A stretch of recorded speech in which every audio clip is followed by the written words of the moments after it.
X मुस्लिम नारायण, हमारे इस YouTube channel के सभी दर्शकों को हम हार्दिक अभिनंदन वंदन और आप सभी को ओम नमो नारायण। जैसा कि पिछले वीडियोस में हमने अपने विषय में आपको जानकारी दी, तो आज के इस वीडियो का भी एक विशेष कारण है। जो आज हम चर्चा करने जा रहे हैं वो भारत के लिए बहुत ही महत्वपूर्ण चर्चा है। इस युग में हमेशा भारत से अत्याचार खत्म होने का नाम ही नहीं लेता। मुगल आए, उन्होंने भारत की जनता पर अत्याचार किए। अंग्रेज आए, उन्होंने भी भारत की जनता पर ही अत्याचार किए। और आज वर्तमान काल में सेकुलरवादी इस देश में और तमाम चलते भाईचारे और एकता के साथ भी समस्त प्रकार के सभी धर्मों के प्रचार प्रसार जितने बढ़ते जा रहे हैं, उतने ही सांप्रदायिक दंगे, धार्मिक लड़ाइयाँ भी बढ़ती जा रही हैं। ये वो भारत है जहाँ पर सेकुलरवादी पार्टियाँ और सेकुलरवादी नेता और सेकुलरवादी लोग और सेकुलरवादी टीमें इस भारत के भाईचारे और एकता की बात और एकता का पाठ को पढ़ाने वाले लोग,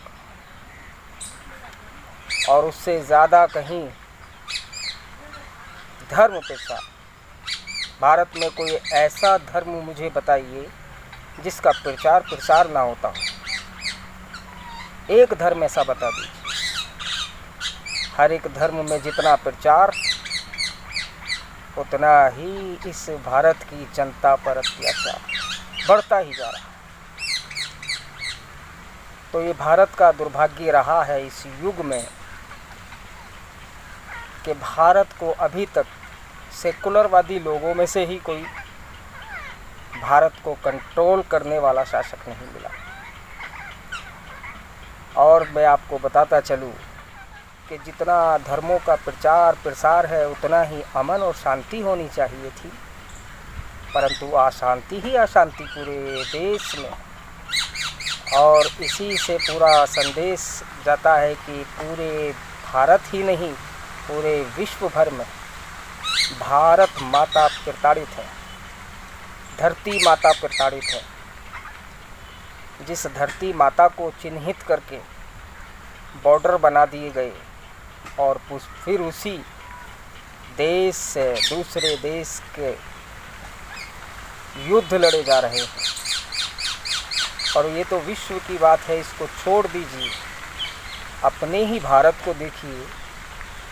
भारत माता के टुकड़े करके चिन्हित करके कहीं पर मस्जिद, कहीं पर मंदिर और कहीं पर गिरजाघर, और ये एक ऐसा भाईचारा सेकुलरवादी देशों का है। जो देश सेकुलरवादी है, ये एक ऐसा भाईचारा है जो मंदिर में दूसरा समाज नहीं जा सकता, मस्जिद में दूसरा समाज नहीं जा सकता, गिरजाघर में कोई तीसरा समाज नहीं जा सकता। अपने ही अपने धर्मों के लोग उसमें आ सकते हैं, बाकी प्रवेश निषेध है। तो ये है बड़े ही दुख का और बड़ी ही चिंता का विषय कि जब एक सत्यवादी आदमी नहीं इसको बर्दाश्त कर सकता, तो ये धरती माता कैसे बर्दाश्त करेगी।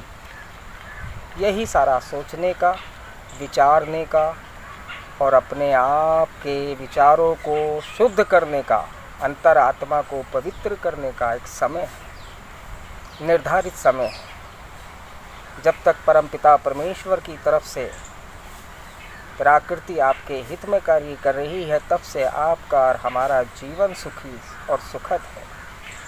जिस दिन परमपिता परमेश्वर ने प्रकृति को छूट दे दी, उस दिन विनाश संभव है।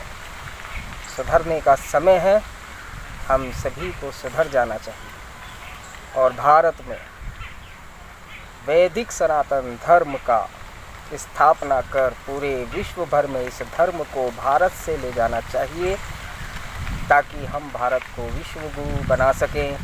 यही आपका योगदान, यही आपका सहयोग मैं आप सभी दर्शकों से भिक्षा में मांग रहा हूँ।